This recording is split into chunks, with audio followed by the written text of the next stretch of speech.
Previously on the Dosyonkos podcast. Like, you know those fancy restaurants that the main course is like an eighth of the plate, not even? Yeah. That's what this is, right? It's a fancy shit. Just some fancy shit that doesn't even fill you up, bro. Nah, this is like a sensu bean. It's like half the plate. You're going to feel nourished after this.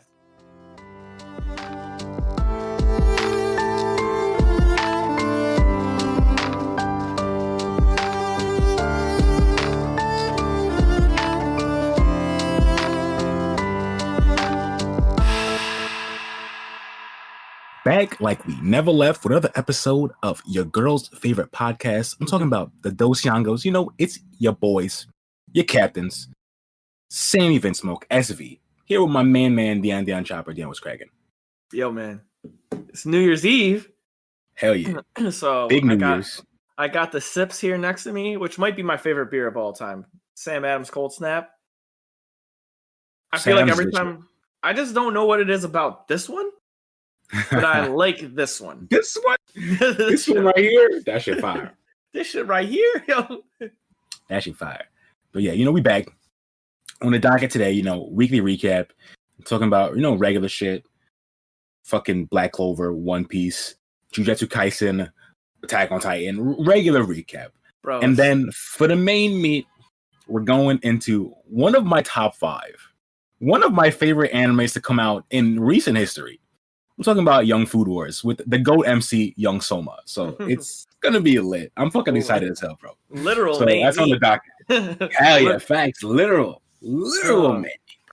It's gonna be lit. Man, yeah, man. I was gonna say, honestly, this year of anime has been insane. Just to be like the finale of the year, like things that we've done. Some good shit. So much, like.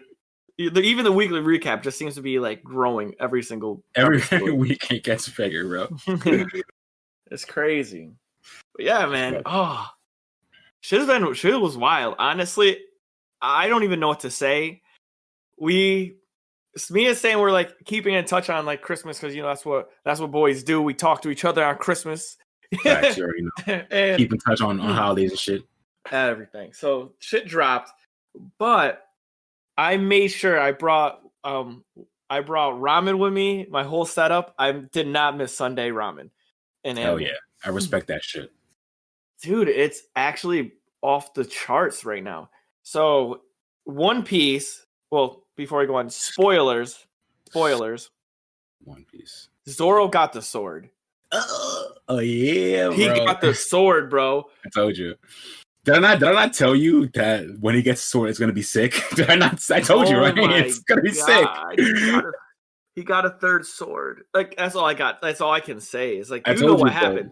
Yeah, and I told you like he got the sword he lost was Shusui, which is like a pretty important sword. Yeah, but he got one equally as important, which is tight. Is it better though? Like that's the question. Is it better than Shusui? Because it seems to be better. It's who even knows, bro? Like it's even hard to say because I think they're both the same grade sword. Mm-hmm. So like technically, like made wise, they're not like stronger than each other. But like Zoro's new sword has that passive that does things to him. I'm not gonna spoil it. Yeah, but But him with a little arm is funny. That was fucking weak, bro. Comedy. He got the little arm. Shit is zombie, the little mummy arm, bro. That shit is weak. Mummified shit. I got no muscles and fuck. That shit is so funny. He's like, give it back. It's like, yo, he's lost a little arm. But yo, it proves the GOAT stature of Zoro. That they said that to him. They're like, anyone else would have died holding that sword. Yeah, bro.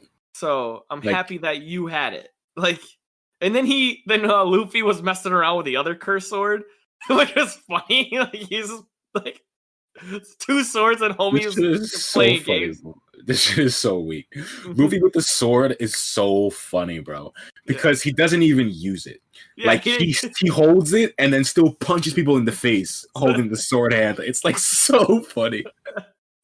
That was comedy. So if you haven't watched up to this point, anyone.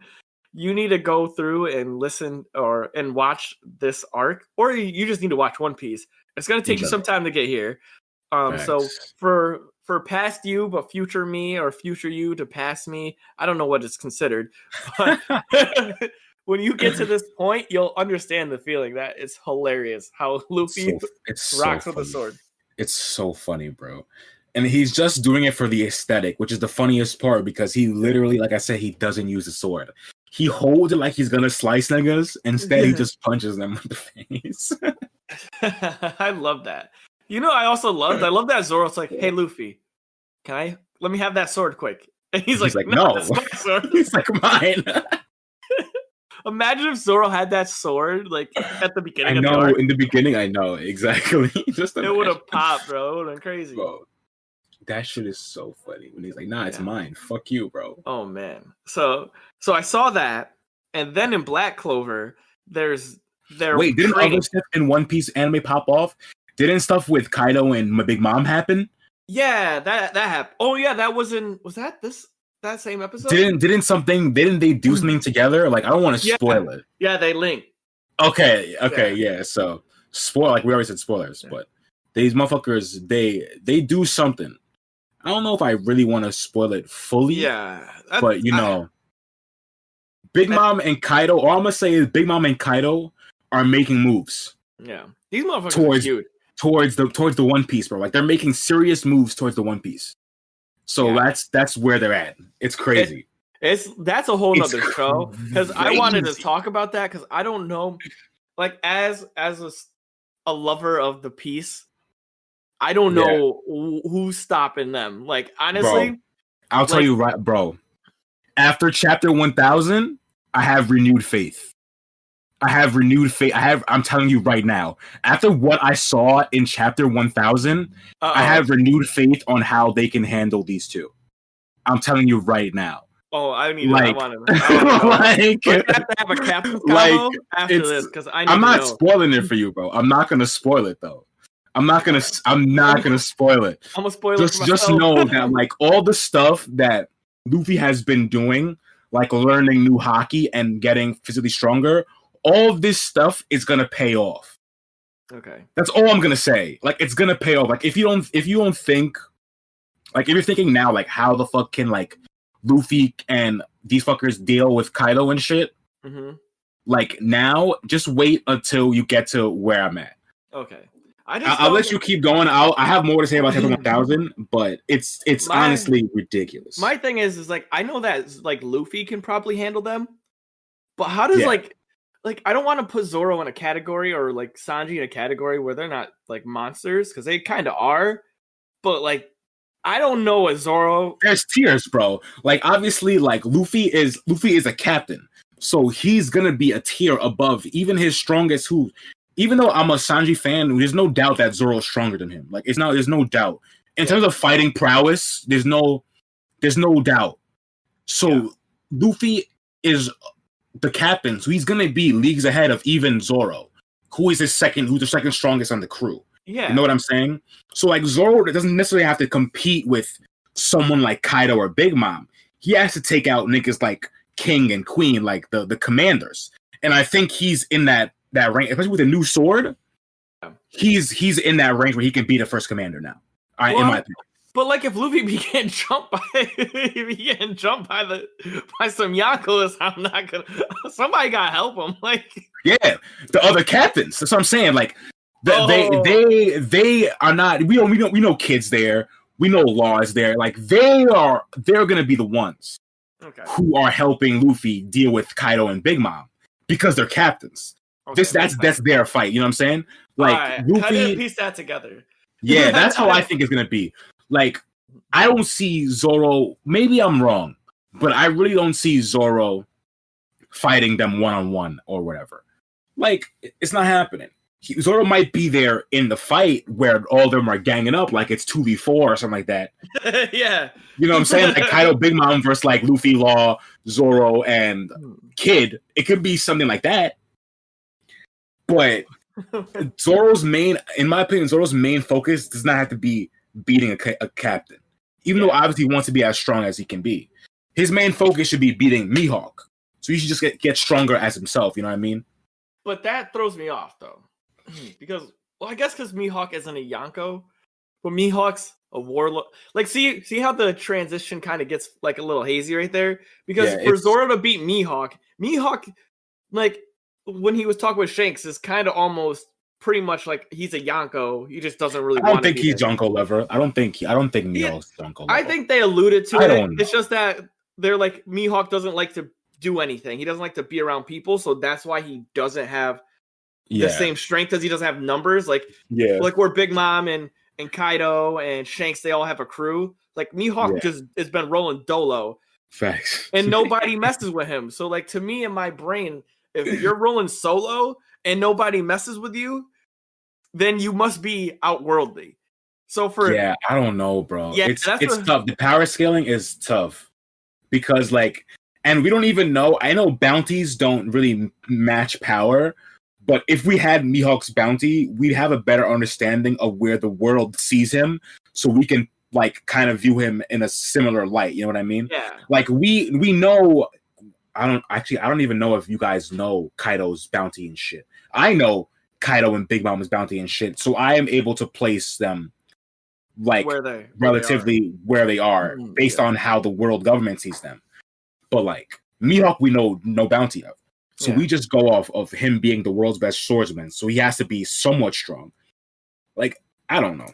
Yeah, it was just after Marineford and that whole arc and the way Shanks talked to him when they were on the island and everything that transpired between him and Zoro and how Mihawk, how Luffy even used the future sight hockey against it.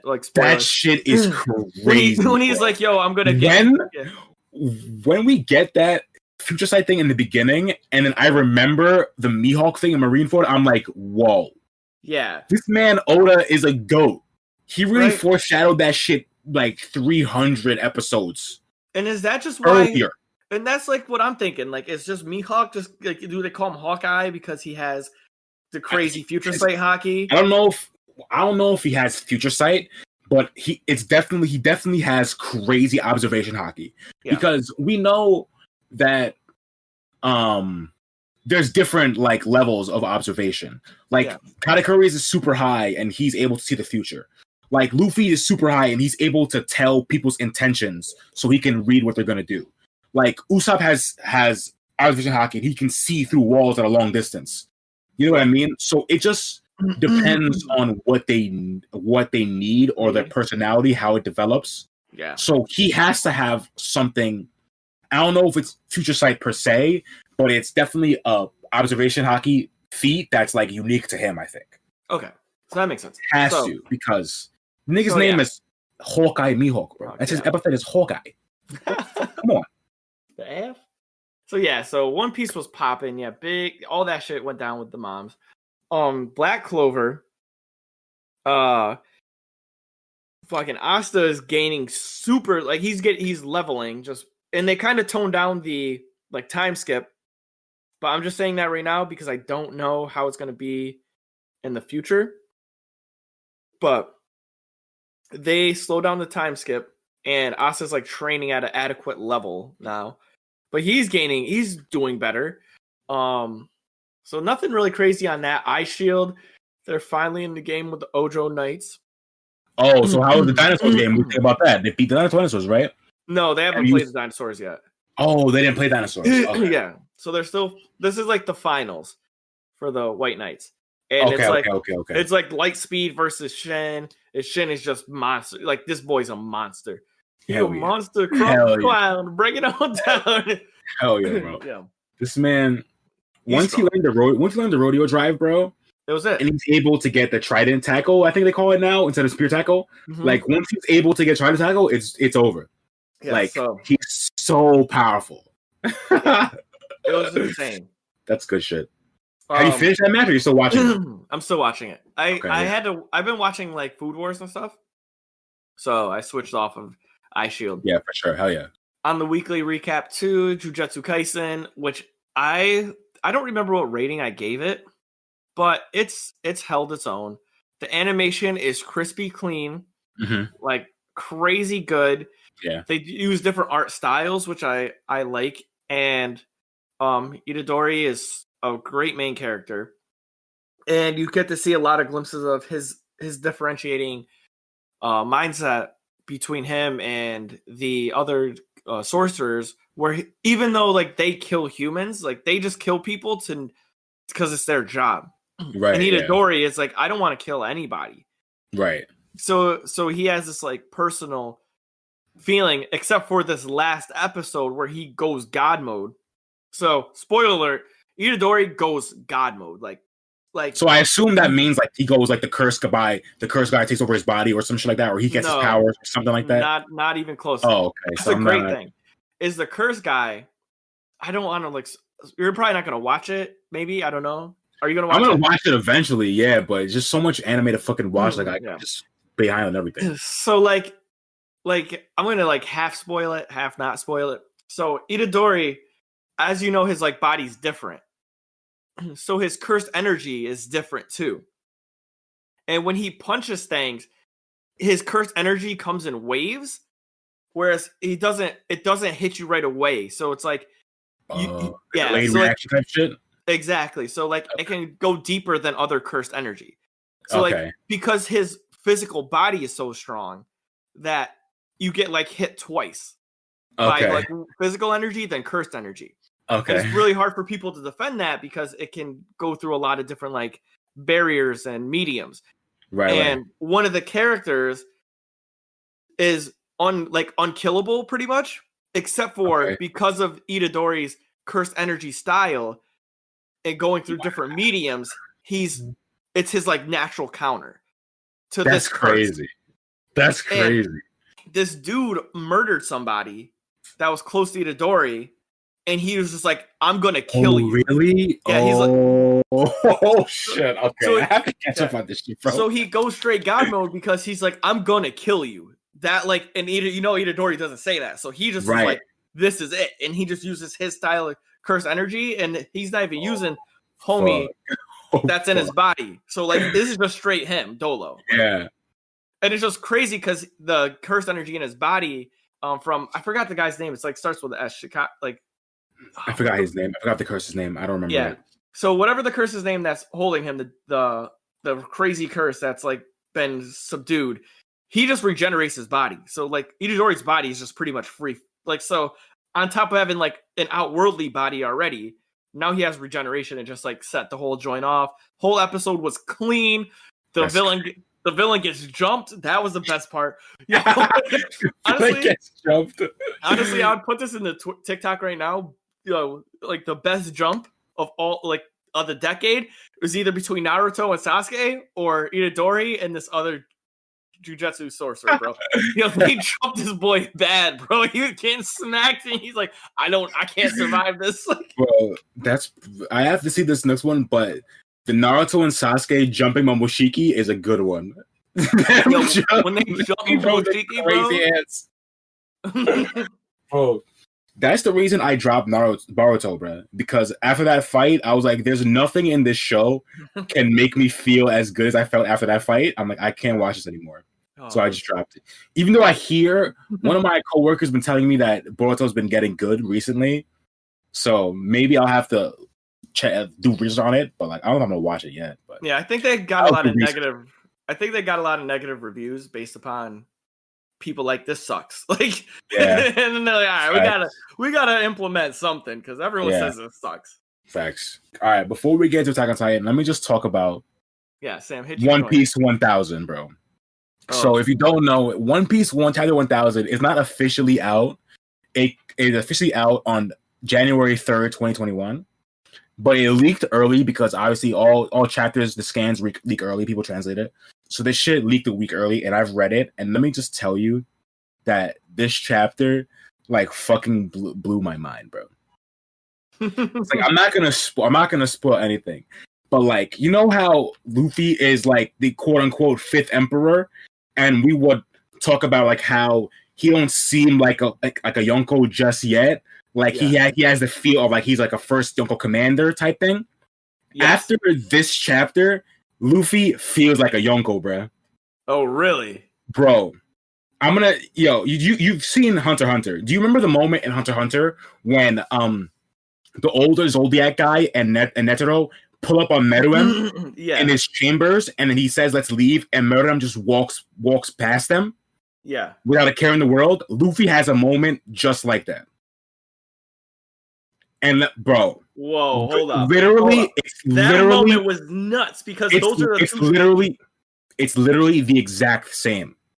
He said, "Yo, catch me outside." Has a moment just like that, bro. When I saw that, I'm like, oh no, Luffy is different.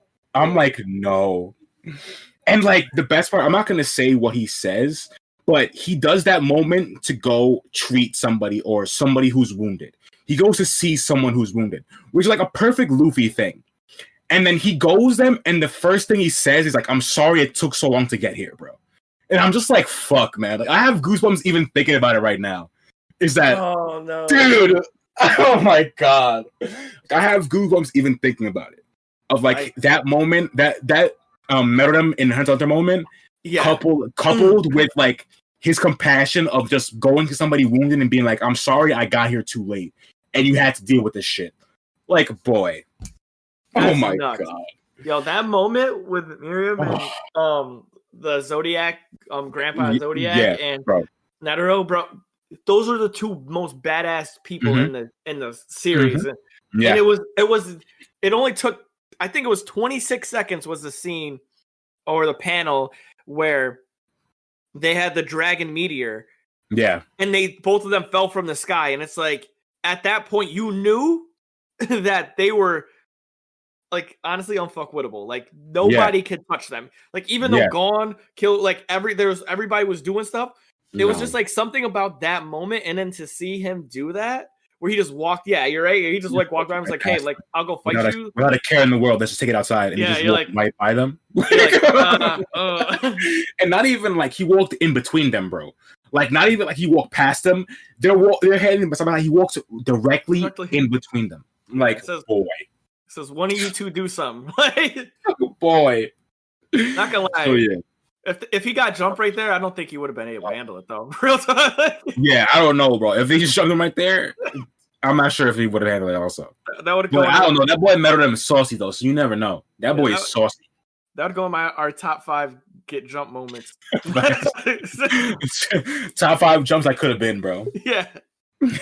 Jumps that could have been. So that's nuts, man. That's nuts. Yeah, so chapter 1000. I can't wait till it officially comes out so I can read the official translation. But man, it's fucking is too good. Like Oda's fucking goated. Like the man's goated. Yeah, I think we just need to change our name from Dosyonkos to Oda's goated. Facts. Like seriously, the man is really goated. It's crazy. That's wild, man. I'm so glad because I can't wait. Like it's amazing to hear you talk about like chapters before I get to watch it on like the anime, and it's just like I have something to look forward to because there's all that excitement behind it. Yeah, I feel you. So there's good stuff coming in the anime too, though, because I'm pretty sure y'all just finished Act 2, right? So y'all gonna get. I think there's a break where they dip off to see what's happening in the world for a little while. Yeah, they just showed that. They showed that already. Okay, yeah, so that's gonna happen, and then I think it's Odin's flashback up it, and Odin's flashback is really good. So what they did was they jumped in the last episode. They jumped away. They said episode 1000 is dropping at this date. They actually like alluded to it in the anime, which was juicy. Oh, really? Yeah, they like literally said like chapter 1000 is coming like this day. Like be ready. And it was all like the characters, and then they did a cutscene to like Blackbeard. Oh. Oh, okay, that's tight. Yeah, so they're like, and like, so I'm assuming they're gonna probably wrap up what's happening. Like, they show some stuff with Blackbeard and stuff. They show like the world government shows some things too. Yeah. So like the little time away in the world is pretty tight before you go back to Wano. I think we need that because it's like there's still a lot going on. Of course, yeah, definitely. Like while they're in Wano and it's isolated, like there's still a whole world. Like the reverie was going on. Like there's still a lot of stuff that was happening. Yeah. So like I'm ready for that. Hell yeah, dude. Oh, so between two walls? No, that's it for me, bro. That's it for you? Dang. Yeah. So between I mean, I have been watching Rising of the Shield Hero. It's been good, but we'll chat about that in an episode soon, so I'm not gonna say much about it. So yeah, the recap is over. This week's recap.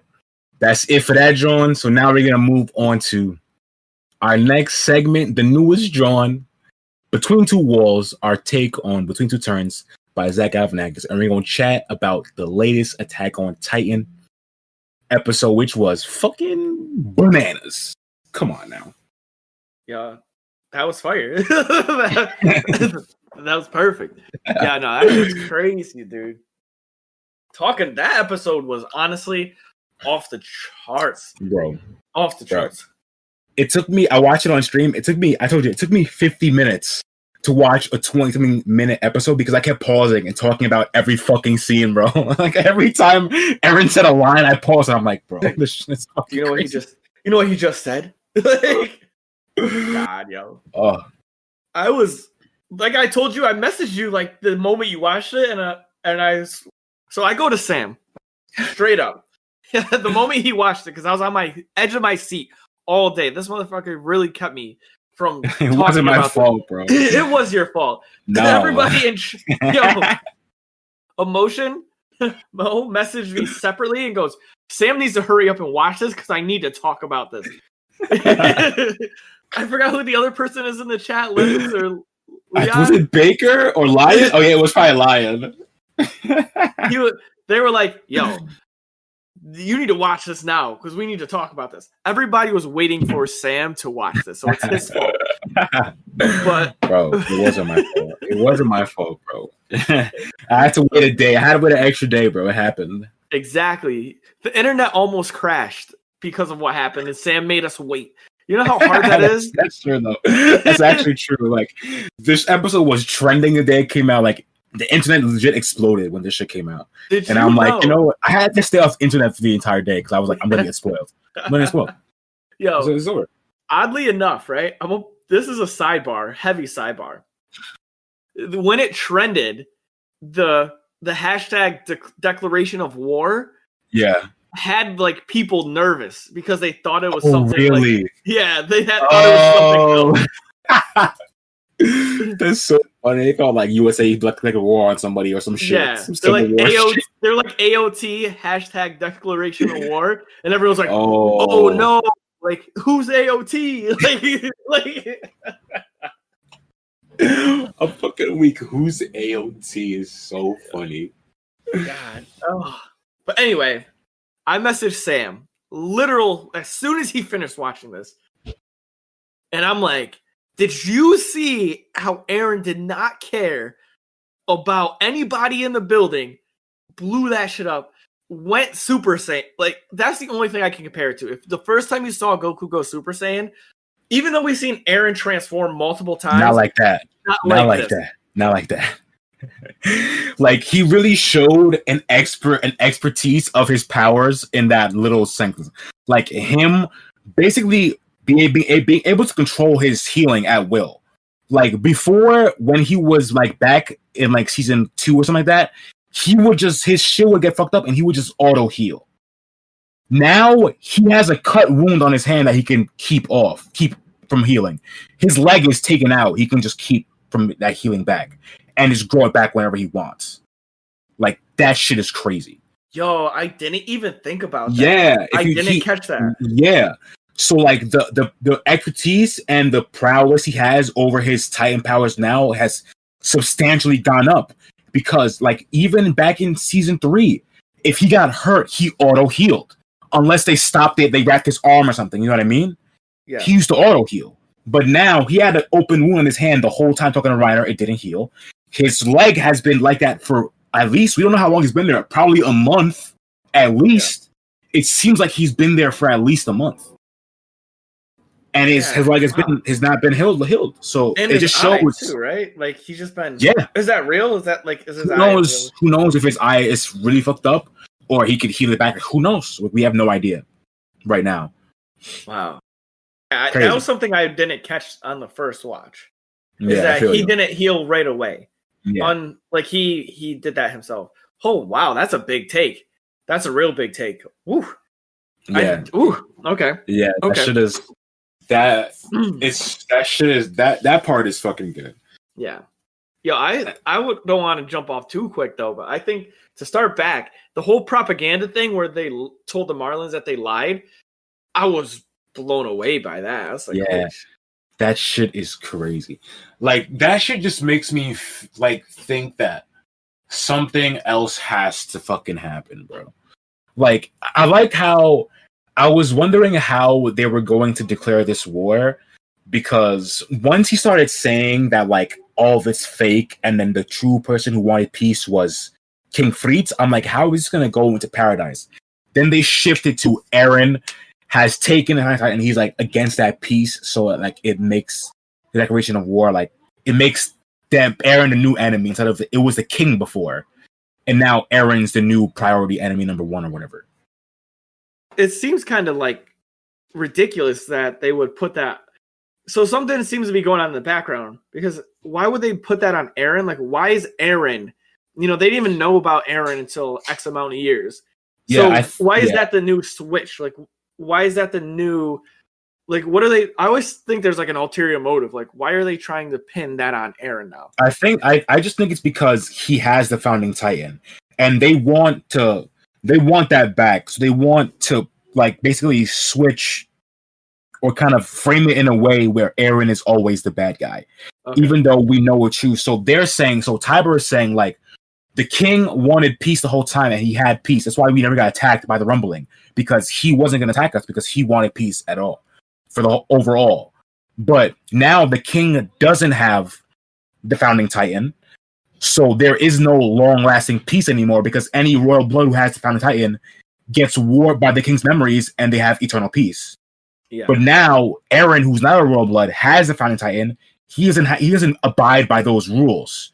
So he's obviously like in a against that peace that the king wanted, just inherently by him having it in their eyes. When obviously we know that's not really the case. Eren just wants to be free. Yeah.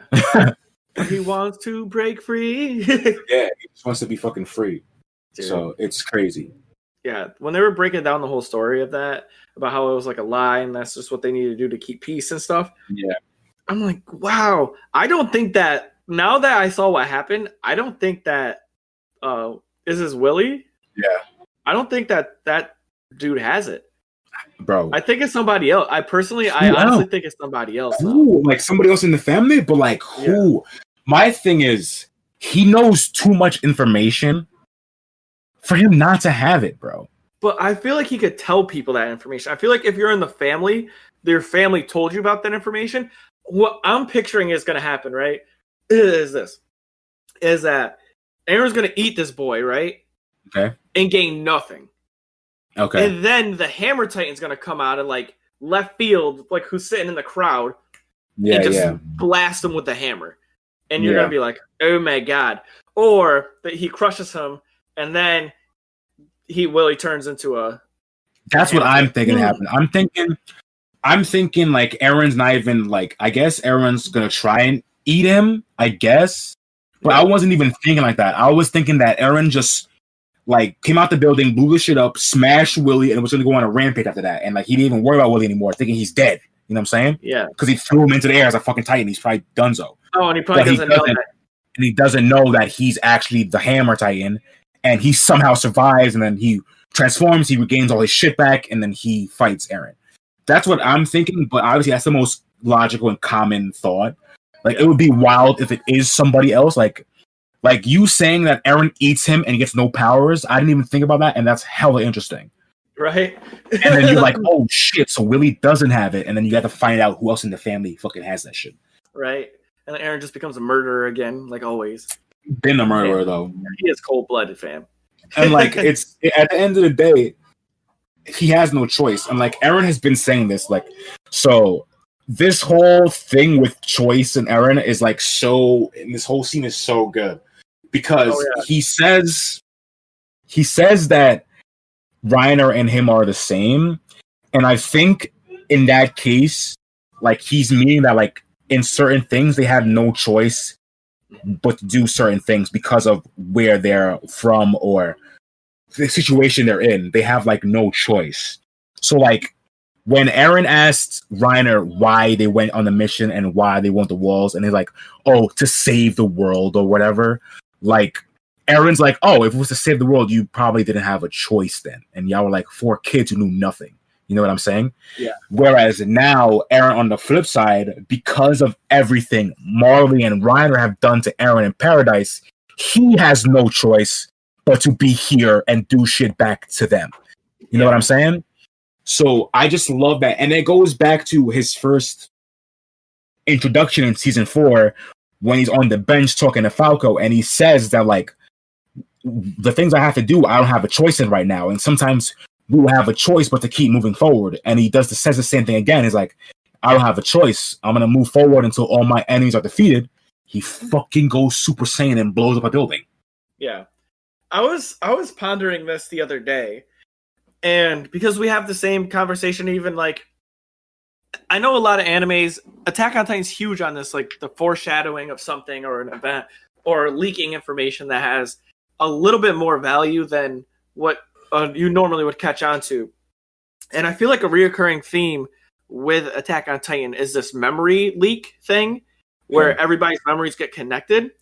And I get this feeling that the Marlians are trying to control these Titans, and specific Titans have very specific brainwashed memories, right? Like, like, I forgot the guy's name, but not Marco, the older brother, but the younger, Torko, yeah. the dude draw Titan, right? The blonde, the blonde asshole, yeah. So pretty much, like, he had his brother's memories, and he knew what happened.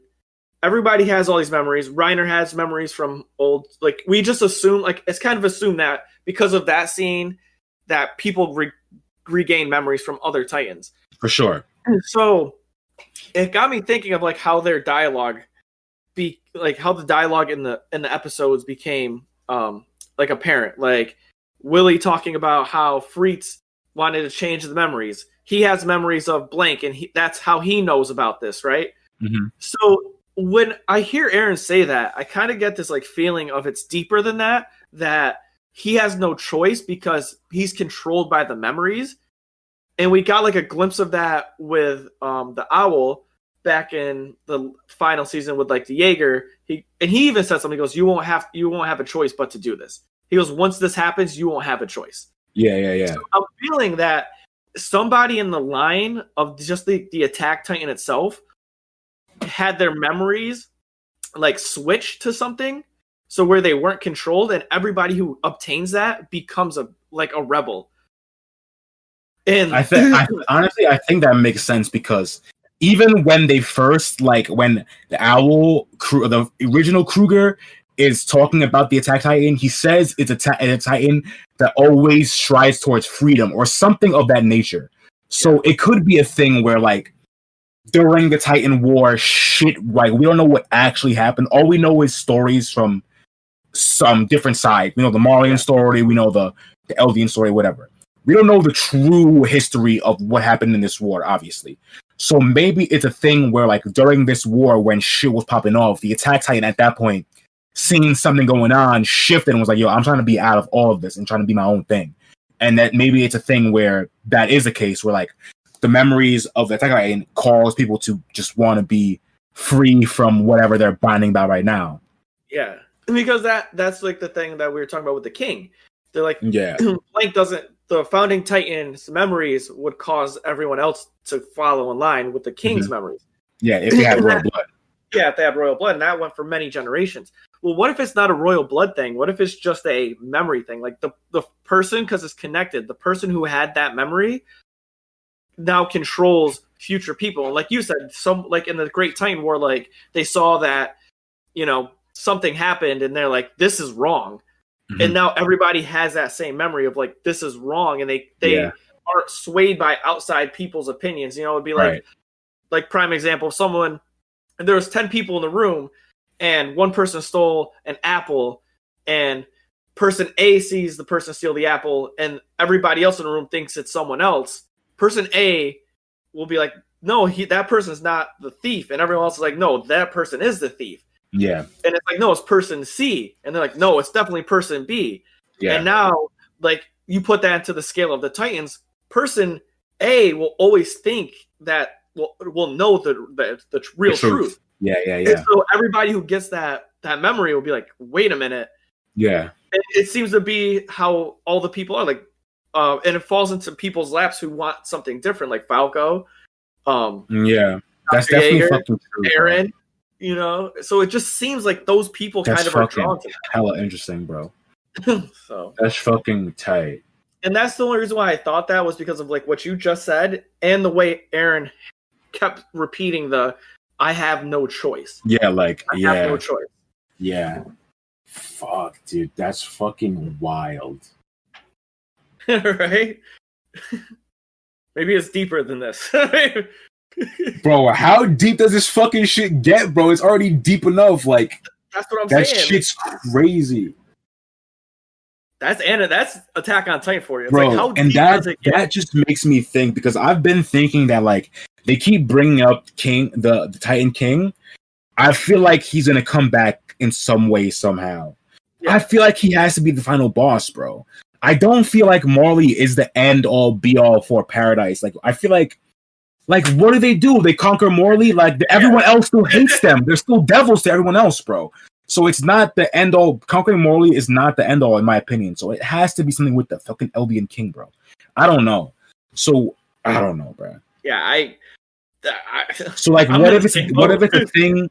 What if it's a thing like the Attack Titan understands the real truth about what the fuck is going on with the Eldian King, and that's why he's like this? Yeah. Because I still feel like it's a Chekhov's gun type thing. Like, they keep bringing up this Eldian King like every other episode, and like, yeah, they talked about him again like this episode, but that was in a play. Like, this motherfucker has to come up in like as an actual character. I feel like we have to see this nigga, but I don't know, bro.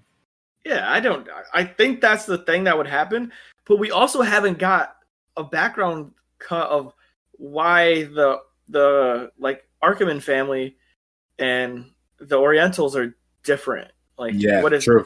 We haven't got that, and I feel like that's still huge. Like, that's fucking, of course, that's fucking massive, bro. Yeah, that's massive. So like, I don't know. It's tough. Like, why is Mikasa and Levi so strong compared to regular humans? Yeah. You know, like it's weird, bro. It's fucking weird. Like, I just keep thinking that like there's another Fritz just hidden. And like, he might not have the Fountain Titan now, but like he's still like the line of like the true Eldian King or whatever. Mm-hmm. So I just feel like, I don't know. I just got a hunch that this motherfucker is somewhere hiding. Just in the shadow something, realm? Bro. Yeah, something, bro. Like, I don't know, man. They keep bringing him up too much for my liking for me to be like, no, yeah, he's never gonna come up for real. Like, what? Y'all say the nigga's name every day. Well, you know, as true anime connoisseurs, like, once someone says a name multiple times, I know, like, he's gonna fucking pop somewhere. Up. Yeah, in some capacity, it has to come up, and I don't think Tiber mentioning this shit in the fucking play is it. No, I wouldn't even put it past them like having a spirit connection or some dumb shit. Because I was just thinking about this the other day too. There hasn't been a moment where all Titans have been in the same location at the same time. Nope. And this is the first time. Yeah. Well, we don't know where we do know where Armin is. We don't know in proximity to where they are or how close they have to be for some kind of thing to fucking happen. Yeah. Because there's that, and in this scene too, I think the reason why like we haven't seen all of them together in one area because, you know, like the four of them went to go get the Attack Titan and the thing, but the Tiber family was set back home, so we were missing the ninth one out of the 8, and then the Cart Titan wasn't around yet, and the Beast Titan wasn't like there yet, but then they showed up a little bit later. But then Annie was separated because she was back home, and like I think they did some real lame shit and probably brought Annie with them. Just because of this line in the thing where the father goes to Reiner's mama. Yeah. She goes, I'm sorry about Annie. He goes, what are you talking about? She's coming home. And you think like that's like because he thinks he's got that like denial that she's not dead yet. Yeah. Well, I don't think that they would kill her. I don't think the Paradise Crew would kill her. No, so I think that they would be stupid enough to bring her with them. I don't know, bro. I think that would be some lame shit. Really? So I don't think they're that dumb, bro. I think that's a part of the flavor. I'm saying it right now. I think all the Titans haven't been together in an area.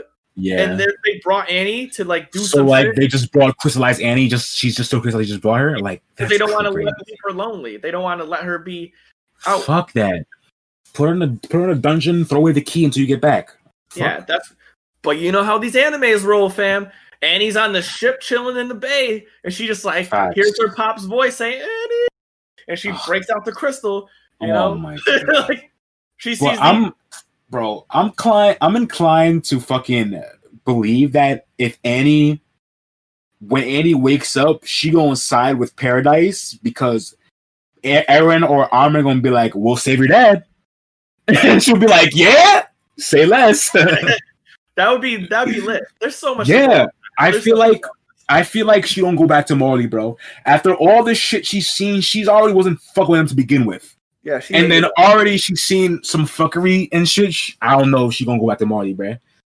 I don't know. I don't know. I'm ready. Next episode, I'm ready. Yeah, bro. I don't know. So we'll have to get that. It's fucking crazy. Those are my hot takes just from seeing. There's so much, like you said, 50 minutes. There's so much in these scenes you can pull, and those are like my hot takes from. I think there's not all the Titans have been together in one location, so that's gonna set some off. I feel like B, the Tiber family, the dude who got what's doing the play is not going to be the guy with the Titan. And C, I think that, what was the C? I don't have C written down, so I'm sorry. There's a C though. There's definitely a C involved in this. But those are the first two. I know I said something on the hot takes before. The memory thing. Oh yeah, facts. So those are my 3 hot takes on this match. I don't know. Like it's just there's just so much. Like what's really interesting is like Eren, like it's fucking weird. Like I want to say like Eren really gives me like Darth Vader vibes. Facts. Like he's like I don't know if that's just me. Like Darth Vader is one of my favorite characters in like all of fiction. Like he's so nuanced and everything. I talk about the motherfucker for days, but like Eren gives me the vibe in the same way that like I don't even know how to fucking explain this shit. Like Eren has gone through the dark side, but like it's the opposite. It's kind of like the opposite of Darth Vader, but it still gave me the same feeling. So like Darth Vader goes to the dark side because of his passions and he cannot save people he's dear to. So because of his passions, it makes him search for more power, which obviously is into the dark side. Whereas with Eren, it seems like his passions don't even fuel him. It's like he's passionless now, and he's like strategic and just fucking logical, bro. And like the way he talks to Reiner, it's like no emotion. Like he's asking Reiner these things, like these questions, and there's not a drop of emotion from him. He's like, so why did you fucking attack the wall, bro? Like, why did my mom have to get fucking eaten by a Titan? Like, and he's asking and he's saying these things so matter-of-factly without a drop of emotion. And, like, it's fucking crazy, bro. I don't know. Yeah. There was a lot. Like, this episode was so packed with so much stuff because there's, like... So many character moments, bro. Yeah, so many character moments. When we didn't talk about the pitfall, you know what I mean? We didn't talk about that. Like, there's just like, where are they? Where did he get led to? She knew who. Like, it makes me feel like it's Armin because of the way that the card time was like. He looks familiar. Like, I feel like I've seen him. You did see him. That's damn Armin. I think it is Armin. I feel like it fucking is Armin. I had the random thought, like I told you, that it might be Historia, but after thinking about it, I don't know if that's gonna align because he's so fucking tall, bro. That's what I was thinking. He's too tall. Like, I just thought because the blonde hair, blue eyes, and it would be a crazy switch if, like I said, like Historia is doing that, and Armin's on the other side of town in some building and gonna fucking transform and nuke part of the town. Mm-hmm. You know what I'm saying? Like, that's where mine was at. Like, what if Armin's just somewhere else? But I do think that guy who leaded Peak and Porco to the pitfall is definitely Armin. Yeah, and that's what I'm thinking. It's like he's a tall. Like, I feel like people gain some kind of height. Yeah, I think you might be right too, because Bertolt was tall too, but we don't know if that was because of he was tall or because he got the colossal. We don't know. Yeah, and I want to look back, and now that's something once again something to look at. Like, is that like a subtle thing they threw in? Because we could definitely reference that because he didn't get the thing until they went to like when they were in the training camp and they right. We could see him. Camp. Yeah, true. And maybe he got a little bit taller. And right, true. Like, see, Attack on Titan is really holding it down, making you ask so many questions. Like, so many questions. Like, we didn't talk about like Reiner's whole side in this and how Reiner doesn't see himself as the same as Eren. Whereas Eren sees them as the same because Eren feels like Reiner had no choice in his actions because of his upbringing and where he was born. Because he was like taught propaganda from a young age, taught that all the Eldians, even though they have the same exact blood, they're the same exact people. Once they're on the island, they're bad. And that's what they were taught. And like Eren's like, you didn't know any better. You guys were 4 kids who didn't know shit. Mm-hmm. And but Reiner thinks like, he's like, no, we are different because like I had a choice to go back, but I chose to keep going to fuck this shit up because I wanted to be a hero. So it's just so like the character moments are so interesting. And then Reiner like not wanting to live, like just saying like fucking kill me after we seen him about to commit suicide the previous episode. Like it's just wild. It's just the episode was just so much, dude. Yeah, my favorite part in that whole episode was when the Eren's hand was bleeding and then Falco was like, "Are you a Titan?" And Reiner looks at Falco, was like, "Yo, settle down, homie. Like, we don't want to smoke right now." Like, bro. he's like, literally, he's like, out of everything, it was almost the Levi syndrome. He was like, "All right, Falco, you might not know this, but Eren will fuck us up right now. So let us just hang out. Let's listen to what you got to say." And it's so funny. That shit is so fucking funny. Like that whole fucking scene in the basement is crazy from beginning to end. Even when Eren first shows that he has the upper hand, and like I like this because a lion in my chat said this when we were watching. He's like, "This is the first time where Eren has been in a situation like this, where he has the upper hand in the situation." Because from the jump, Paradise has always had had never had the upper hand because Morley had more information on the world and everything. Yeah, so obviously but now that they're equal knowledge about the world, and now that he's like invaded and they don't know, like he has the upper hand in the situation. So Reiner and Falco have to do what he says. When he shows him his hand, they're like, "Yeah, and there's apartments above me, right? Like, yeah, we're gonna have a chat." Yeah. Or I'm still gonna murder the billion people above me. Oh, we're gonna chat first. You feel me? You feel me? Yo, that was raw. Easily. And to give the studio some high props, the animation in this episode was by far the best animation yet. It was in the music, bro. The track they play over Willie doing the play and then Eren also talking to Reiner, bro. Like the track is unbelievable. It's like unbelievable to the point of like I compare it to like when Reiner and Bertolt first transformed to season 2, bro. Like that's how good I thought the track was, bro. I'm telling you. Like I'm gonna put I found this I don't know if it's a mashup, but it's like a melody of the 2 tracks they play in the episode and they meld it together or some shit, and I heard on YouTube. I'm gonna put it in the Discord after. Like the music in the episode was unbelievable, bro. God. Yeah. It was a 10 out of 10. This episode 10 12 out of 10, bro. 12 out of 10, I'll give it 10. 12 out of 10, bro. Like there was nothing bad to me about this episode. And bro, did you see the person get killed in the background of the play? Yes. The Rock? Yes. I didn't watch it the first time. The second time, I'm like, wait, this guy gets smashed by a fucking boulder? These subtle things. Everybody's getting nervous. You see a guy die in the background. So good. Like, they didn't need to add that. They didn't, but it was so good that they did, bro. Because it makes sense, bro. Come on now. It makes sense that someone in that area would get hit. Come on. Yeah, somebody getting smacked in the head with a big ass bolt.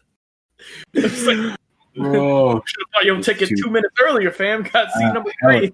Hell yeah, bro. That shit crazy. Oh no, just Jimmy. He's a C14. He should have. Why? Why? Why? God, bro. Yeah, solid.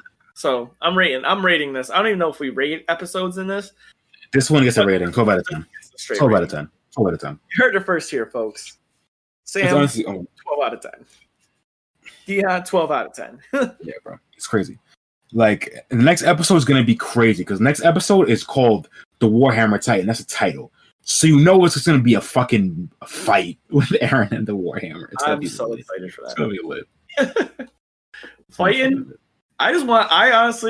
I'm still so excited for Mikasa and or Levi to I know. I want to see the squad. I want to see when the squad pulls up, bro. And I want to see what they're all doing. Like, we didn't talk about this before, but like when quote unquote Armin is taking Peek and Porco to that room, he sends Zeke to some gate. And we obviously know, we're going to assume that's Armin. So he's sending Zeke to somewhere where he's going to get fucked up by something. So who do you think is waiting for young Zeke at the gate? I hope it's Levi. I hope it's Mikasa and Levi. I hope it's Levi. I just picture a scene of this guy getting to the gate, bro. He's like, all right, I'm here, whatever. And then he's a guy with a hood on. And he just pulls the hood back, and it's Levi. And the paleness on Zeke's face. Oh, yeah. Glorious. And then he gets jumped by him. and Mikasa. they get test for the best jumping of 2021. Facts. With Ikadori and shit. That I've never seen someone get jumped so bad, and I still will say this. He got jumped, and it was animated so perfectly. Where like I've never seen that in any anime. I've seen people get like punch, fly through a wall, stand up, and like someone comes down and drops him. Not literal getting jumped where he's like he got pieced up, like legit. He got pieced up, like he got jumped in real life. Like that's what a real life jumping looks like. Like he's bouncing off, and the guy's just bing, bing, bing, bing. I'm like, he's like trying to block from like different. His arms are going to one side, he's getting punched from the other side. Yeah, it was from all angles. Yeah, bro, it's crazy. That was like you said, that was the most realistic jumping I've ever seen. 1,000%. Yeah, 1,000%. And hopefully Levi and Mikasa do the same thing. Run up on. I'm telling you. Don't even let homie transform. He's just punching him before he's trying to cut his hand. They just like punching him in the face, holding his arm, kicking him and shit. Hell yeah. I wish, bro. Try to transfer they karate chop his spine so it just stays in his brain. Like he's just like just fucking toast, bro. I'm telling you. This fucking guy is Zeke. Hashtag, yo, honestly, I hate Zeke, so Zeke is trash. Hashtag Zeke's trash. I hate all of those fuckers, bro. If they're not on Team Paradise, I don't fuck with them. I half like Falco because he's innocent, but I hate everybody else. I fucking hate Gabby. She's a little bitch. I hate Reiner. He's a fucking asshole. I hate all these fuckers, yo. I'm with you. I feel bad for him, but I also feel like hate. I don't feel bad. They started this shit. They started this shit. They did, bro. They came. Niggas was peaceful on Paradise, bro. Just wild, chilling, living life, just chilling. Like motherfuckers came and ruined the whole thing. So now we gonna ruin it back. Fuck out of here. That's too comedy. Like they really did. They ruined the whole joint. It's life.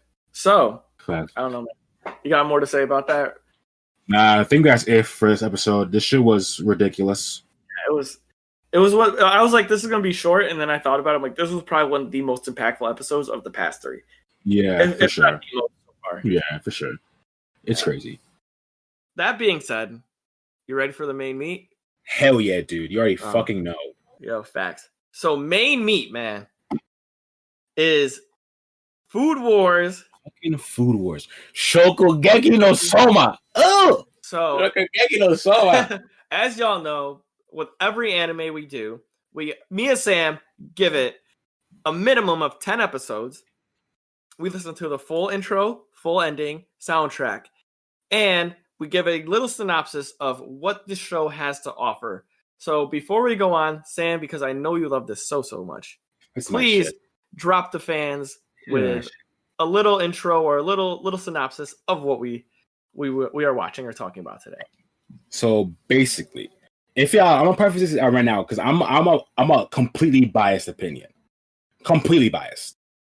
If you didn't listen to our episode, our top 5 favorites back in the day, months ago, this was in my top 5. I believe this might have been my number 4 and my number 3.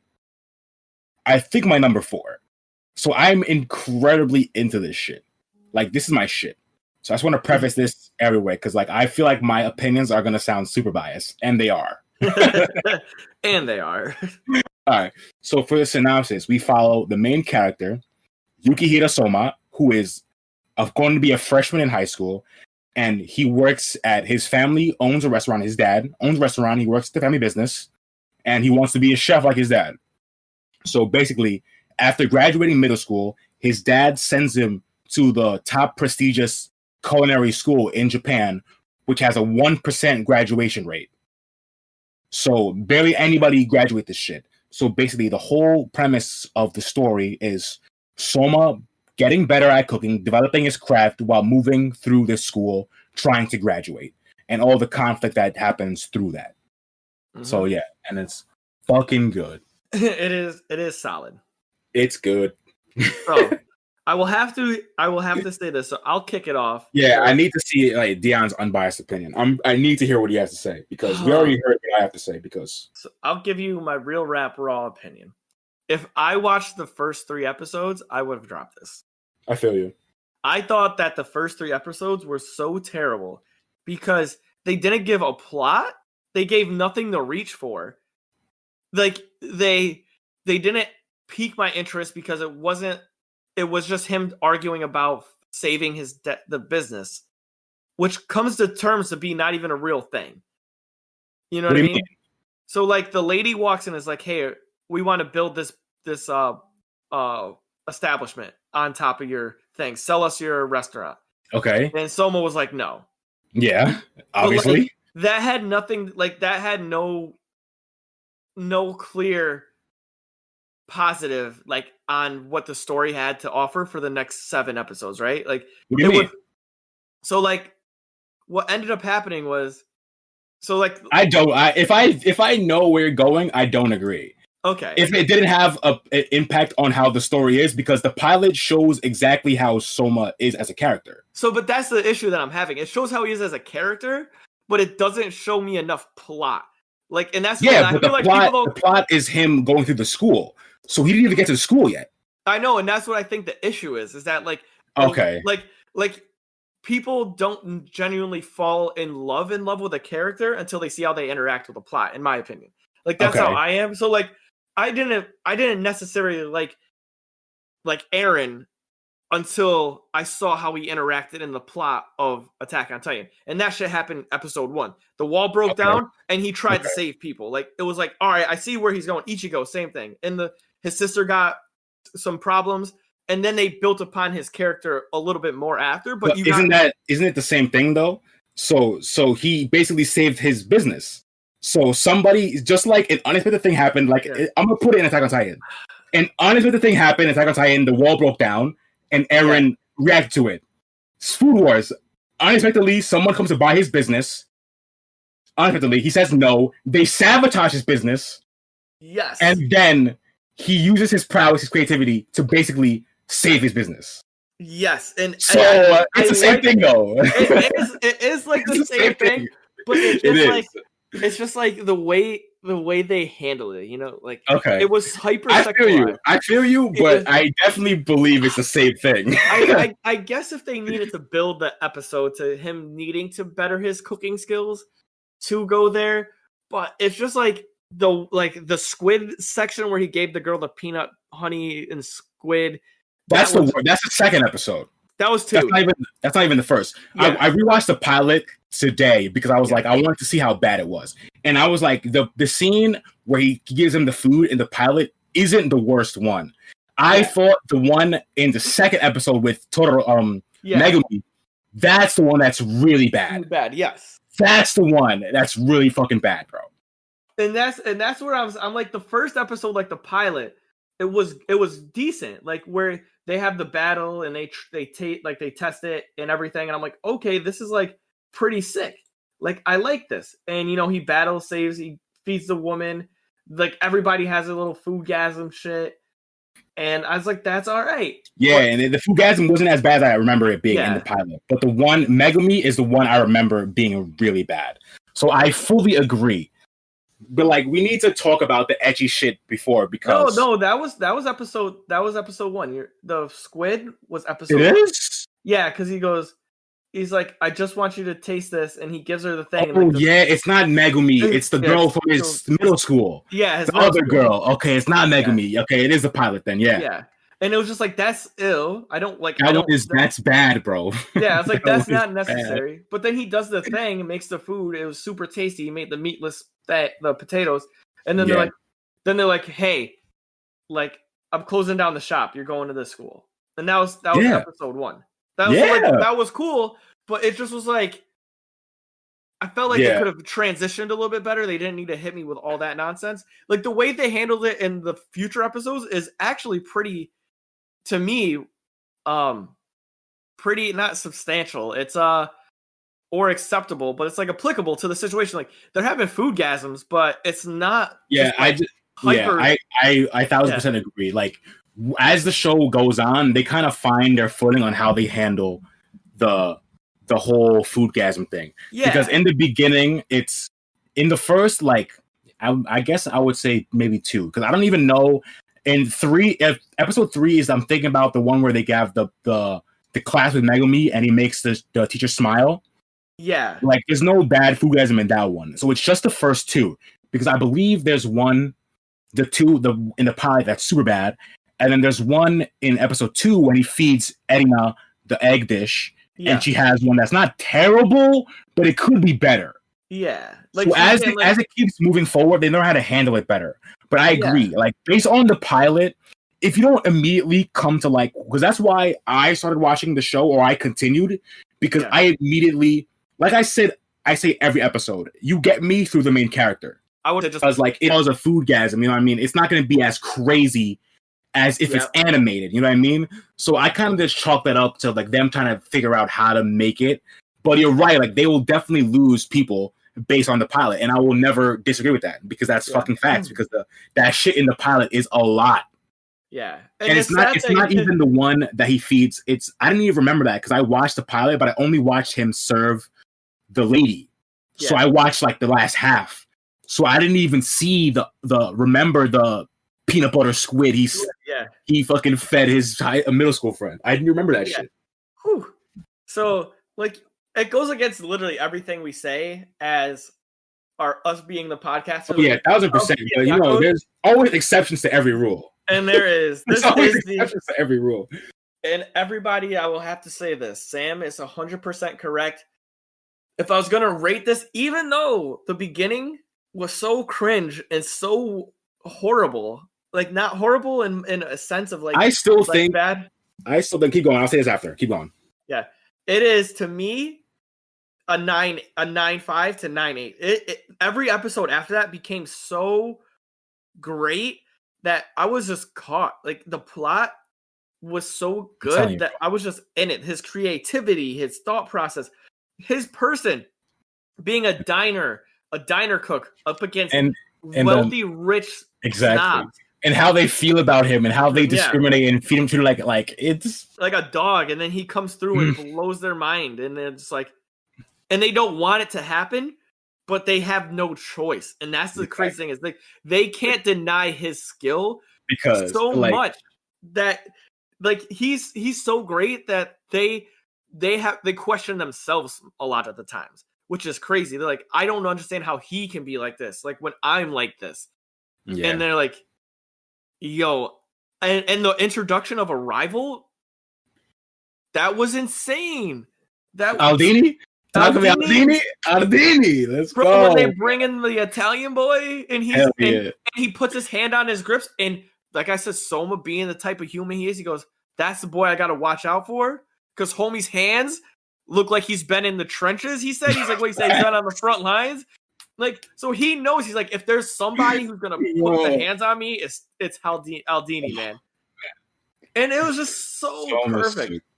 It was so perfect. His observation. He's such a good main character, bro. Yeah. He's such a good main character. Honestly, he's top 5 main characters, I think, of any across animes. Bro, crazy. Like he's my number 3 top like main character. He's like, your hero. He's my hero. He's bro. He's on a tier like the 2 GOAT main characters, in my opinion. Now after chapter 1000, this recently changed for me because I only had one person on this pedestal, and that was Yusuke Urameshi from Yu Yu Hakusho as being like a god GOAT main character. Now, after chapter 1000, I have Luffy up there also. But in the tier right under them is Soma. Is Soma? Right under. Yeah, bro. He's right under. Like, if he can ever break that barrier, I don't know, because I haven't finished Food Wars yet. Yeah. But the way he breaks the barrier is he just stabs his opponent. Right. That'd be funny. Then he just goes straight to it. Like he's like, nah, I'm not gonna. He's like, we ain't cooking today, boss. I'm putting the knife in you. Hell yeah. Nah, I really enjoyed it, boss. Like, honestly, I'm mad that I haven't started watching this before. Like the way he goes through, handles all of his shit. He just moves. It's just, he just moves. Like the way he moves is just it's so valid. Like from the jump. Like from him first getting to the school and him giving the speech, it just shows you like this man is clearly different, bro. He goes up. You gotta understand. Like he goes up to this. He's the only transfer student. He goes up to this speech and he tells them, he's like, "Yo, like I don't really care about y'all. Like this school is a stepping stone for me. Like I'm not gonna lose to y'all niggas who never served a person a day in your life. Like I'm not losing to y'all. So I'm gonna be number 1." And he just dips off. And everyone hates him. And, like, you can't be mad at him for saying that because he's 1,000% right. This man has been serving customers since he was 6 years old. Some of these kids never been in a restaurant before. You know what I'm saying? Like, so in his mind, he's like, I'm not going to lose to you. You don't even know how to deal with a customer. Like, you don't even know how to cook for the masses, man. Like, like what are you talking about? Like, I've been out here in the trenches. I'm going to lose to you? You never served a plate before, bro. Fuck out of here.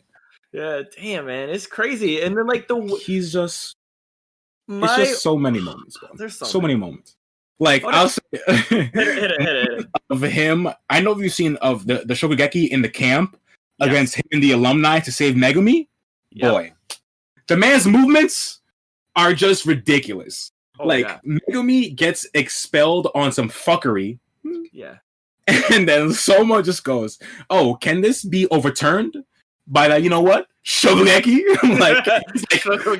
He's like, you're gonna challenge me? I'm an alumni. He's like, I don't care who you are, bro. We can get it cracking. Yeah, we can get it cracking. Like, he does not care, bro. Yeah. He's the fucking man. Yeah, man. I give it up, man, to this dude.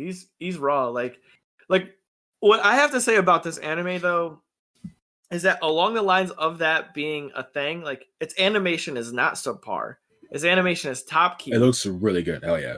Like the storyline and the plot and the setup, like Megumi is not a side character, but she's a side. Like they have they do really well with side characters. It's like it kind of feels like how in My Hero they're side characters to Deku, but they don't feel like side characters. They're all like complete characters. Yeah, you know what I'm saying? And that's how Food Wars is also with a lot of the characters, like Megumi, Aldini, Erina, like all these people who are side characters to Soma, but they don't feel that way because they're so rich in like development. Yeah, like they're well. That's the word I was looking for. They're well developed. Yeah, 1,000%. So the development on all of these characters are so good. Him having like the love interest with Erina, Nakari, Nakari. Like, you know, they set it up like as in, you know, he's like, the rule is to find a woman who you can cook for, his pop said. And then like it just so happens to be he bumps into Shorty, you know, on the way there. So it's like one of those scenarios, like, all right, man, like she has the god tongue, hey yo, like, you got the guy tongue. It's only good we could do these sexual innuendos for Food Wars because it's like perfect. 1,000%, yeah, like, 1,000%. I always pronounce her name wrong, but Mito, Lukumi. Nikami, yeah. Yeah, when she was like, "Yo, I'm the master of the meat. Like, you can't beat my meat." And it's like, I'm like, "Hey, yo, like, was that meant to be like that or what?" Like, that's OD. It's so funny. You can't beat my meat. Pause. So, AWS pause. So for this episode, we're gonna be OD on it. That shit's so funny, bro. And like even with Mikumi, you can clearly tell that like as the show goes on, they're not as much strongly on the ecchi side of the lewd shit because I didn't notice this, but like I'm in season 3 right now, and I don't remember when this happened, but Mikumi wears a shirt now. Oh. You know what I mean? You know, she doesn't have the Nami. You know, Nami only wears a bikini top, like in the Nami thing. Yeah. Like she had the Nami thing going on, but like now she has the bikini top, but she has like the white blaze or the white like collared shirt that they have. Yeah. And it's kind of tied in a cute way or whatever. She wears that now. So I didn't notice. I don't know when it happened, but I'm like, oh, okay. They kind of like toned it back, but I don't remember when it happened because I legit didn't notice at all. Yeah, and I'm in season 3, so who knows when that happened? So it probably dropped recently. So yeah, I mean, honestly, the whole joint. So like to give it my full blown like great synopsis of this. We gotta talk music though. The music, yeah, everything. We gotta say the music is fucking top tier in this shit, bro. Yeah, I was some just about to go into that. Editor's theme, fire, straight fire. OD, bum bum ba-dum bum bum, bro. That shit is fire. When they go into their first Shokugeki, like fire. Like it just the build up him like, and you said he saves people. He does like the Don, like you know the Don. Yep, he does. He just rolls up. He's like, I want to help. Can I Shokugeki? Yeah, like Shokugeki. I'm like, I'm about to get this cracking. He's like, let's do it, man. Like those things are just so good, and it's based upon somebody taking their own creativity and their own skill set against people who only reside with one type of skill set. You know? Yeah, and I just like that. I like because like the way he moves, it's just like he don't take anyone's shit, bro. Yeah, like that's the thing. Like even when he's first going into the entrance exam, like I think it's episode 2, and he like chokes that guy out because he talks shit. Like he doesn't take anyone's shit, and that's what I really like. And like, yeah, he saves people. But it's not a thing where he's going out of his way to save people. He just doesn't like how some people act towards other people. You know what I'm saying? Like he don't like how a certain person's moving, and it might not be moving towards him, but he'll deal with it so they don't move wonky towards other niggas. You know what I'm saying? Right. It's the same thing with the Don thing. Like he didn't like how Nikumi and Ada were moving against the Don, so he decided to help. You know what I'm saying? Even though it wasn't happening against him. The Megumi thing. He didn't like how Shinomiya was moving against Megumi. He stepped in to favor. You know what I'm saying? Yeah. So it's always like his personal take on how people should act. Yeah, spurs him to act in rescue of people. And what I've been feeling towards with that situation is that he's not really stepping in to save them. It's like we were talking about with the Ichigo scenario and like all their main characters. Like I even get that from Soma. Soma just steps in because he wants to be the best, so he just wants to challenge people. Yeah. So it's never like to even like save them. He just really wanted to challenge him, so now he got a reason. Yeah, it's always the reason is always like pertaining to him. Yeah. It's not that well, maybe because some of them maybe not. Like maybe the Megami one, he wanted to save Megami from expulsion. Like that one is pretty clear. But like the one with the Don, like Don RS or whatever. Yeah.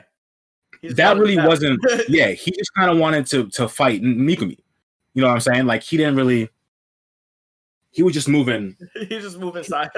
But yeah, like he just didn't like how niggas move, and like if it rubs him the wrong way personally, he's gonna deal with it. That's basically how I always say, because like every Shokugeki he goes into, it's because someone's moving weird and he don't like it.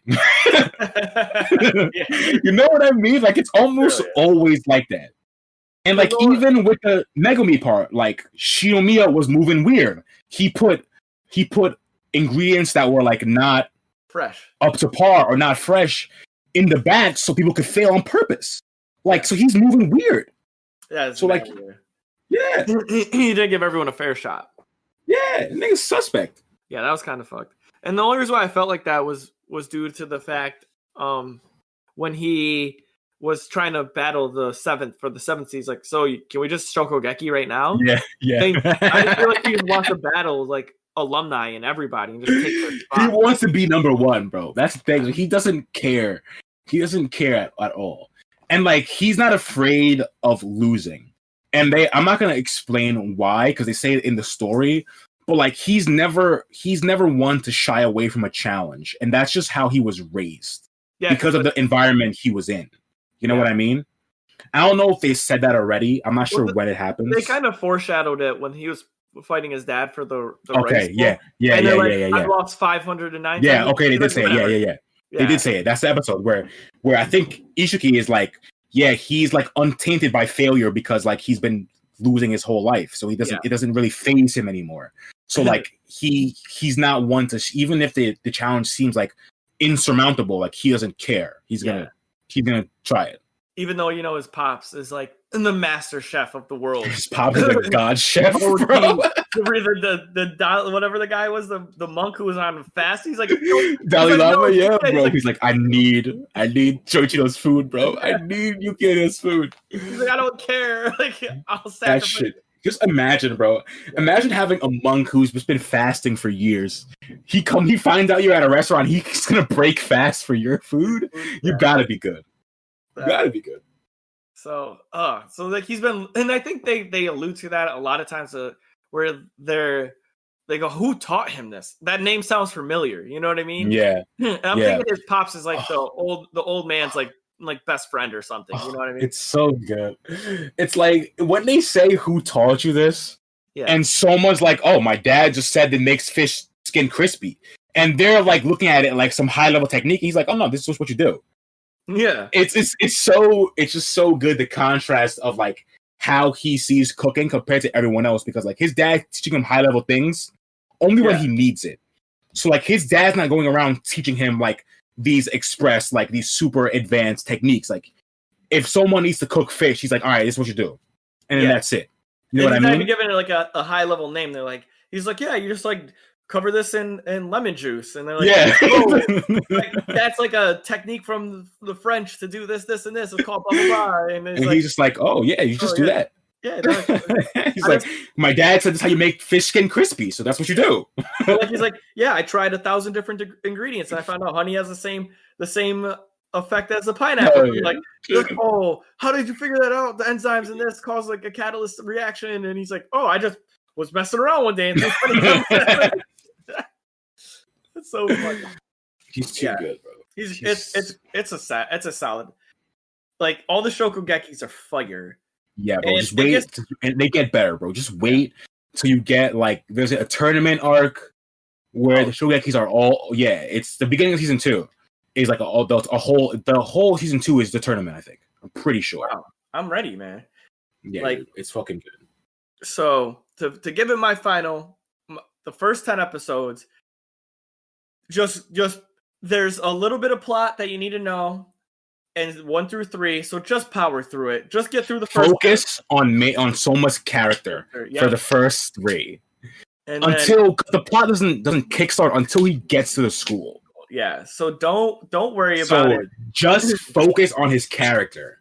Fight through it, please, for us. The soundtrack OST amazing. Fire. The character development. S tier. Fire. The characters are what make the show. Yeah. And the characters. Yeah, the characters are what make this a good story, because the characters are so well written, so well developed that like there's not a character there, like even if you don't like Soma, there's gonna be a character that you really gel with within the fucking crew. Yeah. Whether it's Megumi, whether it's Albini, whether it's fucking Alice, Nakati, fucking anybody, bro. It's solid. So I overall would animation is S tier too. It's very good. And they use different animation styles. I always like when they change up the style. Hell yeah. So I would have to say I'd give it a 9.5. I would give it a solid 9.5. It's so good. Easy. My shit's up there too, bro. It's so fucking good, and it just keeps getting better. And I assume it does, because I watched the first 10 and then I watched 2 more because I was like, this is really good. I just want to. I didn't notice myself doing that until I watched 2 more episodes. I'm like, I gotta see what happens next. I gotta see if he wins. I gotta see what food he makes. I want to see what ingredients he uses. The next thing I know, I'm like 15 episodes in, and I'm like, all right. Hell yeah, dude. Yeah. Hell yeah, man. This shit's fucking fire. It's so good. There's a light at the end of the tunnel. It's the tunnel. The dark tunnel is short, bro. I'm telling you. Oh, it's like the dark tunnel is short. Just make it through, and I promise you, I would never steer you wrong. I told Deion this also. I would never steer him wrong. Like if I thought he wouldn't like the anime, I wouldn't tell him to watch it. You know what I'm saying? So like, I knew you would fuck with this shit because the story is good, the character's good, music, animation, like all the chefs have a different cooking style. So everyone's fucking different. Like Nikumi is like, she works with like only like a high grade like meat and stuff like that. We have Megumi who does like regional cooking. Then we have Soma who's basically all creativity and diner cooking. Then we have people who only cook via like rice bowls. Like everyone is different. So it's fresh. Like every shogeki is fresh. Like Yuki Yoshino, I think it's Yoshino. Yeah, Yuki. She does Wild Game. Yeah, it's so tight. Like one of the guys in Pulsar, just like he just like smoke stuff, or he just like via smoking, like dude, smoke ham, smoke beef. Yeah, like all that shit. It is. Oh, the one girl does the rice, like rice malt fermentation or whatever. Like it's just crazy. It is OD crazy, and it's solid. Like, oh, and this is why I said the second one was bad, because he gets to the school and he gets to the into the polar dorm. Yeah, and the old lady just like has that. Oh yeah, she's trying to kiss him. That shit's funny though, bro. It's funny. Come on, you don't think it's funny of her? I thought that was comedy. Him just like, oh no, get away from you, old lady. She's trying to make out with him because his food's so good. Like, bro, that shit's comedy. That was funny. Oh, I liked it. So I'm gonna add that to the weekly recap now. So yeah, that shit. I'm on season 3 right now. And I was reading it for a while. I think I've read up until like the middle of season 4. And I'm thinking of doing reactions for fucking YouTube for this shit, because I love this series so much. Do it, boss. So it might get added to my weekly stream schedule, bro. Like, Beyond it the might content get grind, fam. added. Right? I know. We have to. It might just get added to. Like, my stream now has become like half as us watching anime. I'm currently watching 3 animes on our stream now, and I'm gonna add a 4th one with Food Wars. Like, fuck. That's a good day. Just stream on the day, fam. Get it popping. Hell yeah, dude. You already know. Oh, so do you have anything else to add? Because that was pretty much my full course. Nah, I can't. I don't want to spoil anything else. Just wait till the shit keeps going, because there's mad shugekis that get fucking hella good. I can't. Like wait. you've already seen one from season 3 where he fights the guy with the rigged judges. Like that shit. Yeah. That shogeki is unbelievable, bro. Yeah. And they set it up. They set it up very well. So yeah, I'm only excited to finish the rest of this. Yeah, dude, I can't fucking wait. All right. Well, I mean, if that's being said, Sam, give us what do we rate it as a team? So Dosyonkos' final rating. If you give me a 9.5, I give it a 9.5 too. Like it's damn near perfect for me. I give that. All right, so it's damn near perfect. You heard it here, folks, from your captains. 9.5. Hell yeah, 9.5. Food Wars is fucking slamming. That's funny. So that being said, you know what it is. If you guys haven't done so already, if everyone who's listening, please follow us on our social media at Dosyonkos. We are on Instagram, Twitter, Facebook. If you are going to share your feelings, concerns, or you want to ask us questions, please join our Discord or use the hashtag Dosyonkos so we can see it. If you have any business inquiries, please send us an email at dosyonkos@gmail.com and send us any information there that you might want to talk about. And if you're looking for your Dosyonkos apparel, hoodies, mugs, t-shirts, crew necks, please check us out at www.activegamerfitness.com/shop and order any of your apparel off of there. Until then, we'll see you next time. And Happy New Year, right? Damn. Yeah, happy fucking New Year, bro. It's crazy. All right, Joe. Peace. Easy. Next time on the Dosyonkos podcast, we'll be discussing Dr. Stone Season 2.